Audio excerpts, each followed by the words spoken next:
Hello friends, welcome to Pavithra life style. இன்றைக்கி நம்ம சேனலில் கார்டனிங் பிடிச்சவங்களுக்கான vlog இது. நர்சரி, ஒரு ஹோல் நர்சரியே இன்றைக்கி நம்ம இந்த வீடியோவில் பார்க்க போகிறோம்.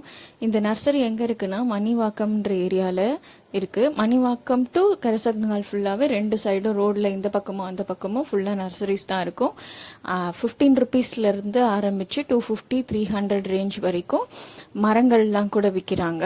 உங்களுக்கு யாருக்காவது ஒரு ஃபுல் கார்டனே செட் பண்ணணும்னு நீங்கள் ஆசைப்பட்டீங்கன்னா ஒரு 2000 ருபீஸ்லேருந்து 3000க்குள்ளே நீங்கள் மொத்த கார்டனே நீங்கள் நினைக்கிற ஃப்ரூட்ஸ் மரம், நிறைய நிழல் தர மரம்லாம் வைக்கணும்னு ஆசைப்பட்டீங்கன்னா இந்த நர்சரிக்கு வந்தீங்கன்னா ஒரு 3000 ரேஞ்சுக்குள்ளேயே உங்களோட ஃபுல் கார்டனுமே நீங்கள் செட் பண்ணி முடிச்சிடலாம்.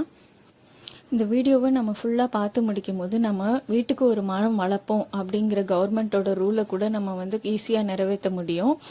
வாங்க இந்த வீடியோவில் போய் நம்ம எப்படி இருக்குன்னு பார்க்கலாம். இதெல்லாம் பூச்செடிகள் கூட இந்த நர்சரிஸில் இருக்குது. பூச்செடினா வெறும் ரோஸ் பூ அந்த மாதிரி இல்லாமல் மல்லிகை பூச்செடி, ஜாதி பூச்செடி, இந்த மாதிரி நிறைய செடிகள் இருக்குது. இந்த காஷ்மீர் ரோஸ்லாம் வாங்கினீங்கன்னா ஒரு நாளைக்கு 10 பூ 12 பூ கூட பூக்கும். ஹைபிரிட் வெரைட்டி ஆஃப் ஹைபிஸ்கஸ்லாம் கூட இங்கே அவைலபிளாக இருக்குது.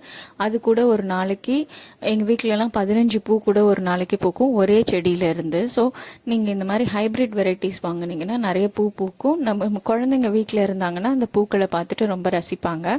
ஹைபிரிட் வெரைட்டிஸ் ஆஃப் ஃப்ரூட்ஸ் கூட இங்கே அவைலபிளாக இருக்குது. நம்ம வீட்டுக்கு சாத்துக்குடி மரமும் ஆரஞ்சு மரமும் வாங்கியிருக்கோம். அதே மாதிரி கோவா மரமும் கூட இங்கே தான் வாங்கினோம். மூணுமே 150 ருபீஸ் ஈச்.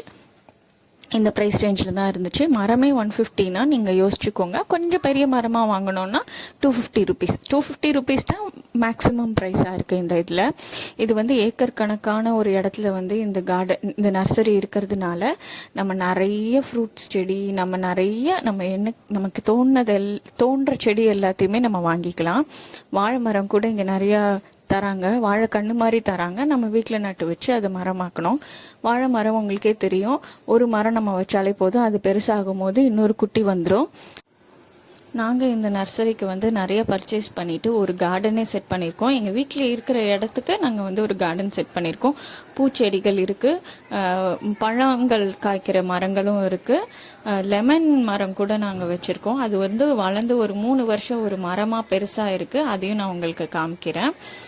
அதெல்லாம் நெக்ஸ்ட் vlogல நம்ம சேனலில் பார்ப்போம். வீட்டுக்கு ஒரு மரம் வளர்ப்போம் அப்படிங்கிற ஒரு கான்செப்டை நம்ம மனசில் நினச்சிக்கிட்டோம்னா இந்த கிளைமேட்டிக் சேஞ்சஸ்லேருந்து நம்ம தப்பிச்சிடலாம். டிசம்பர் மாதம் வரப்போதே அப்படிங்கிற பயமும் நமக்கு இருக்காது. ஸோ நம்ம எல்லாரும் இந்த உறுதிமொழியை எடுத்துக்குவோம். இந்த vlog இன்ட்ரெஸ்டிங்காக இருந்ததுன்னா உங்கள் ஃப்ரெண்ட்ஸ் அண்ட் ஃபேமிலியோட ஷேர் பண்ணிக்கோங்க. உங்களுக்கு பிடிச்சிருந்தா லைக் பண்ணுங்கள், அப்புறம் சப்ஸ்கிரைப் கூட பண்ணிக்கோங்க. Thanks friends.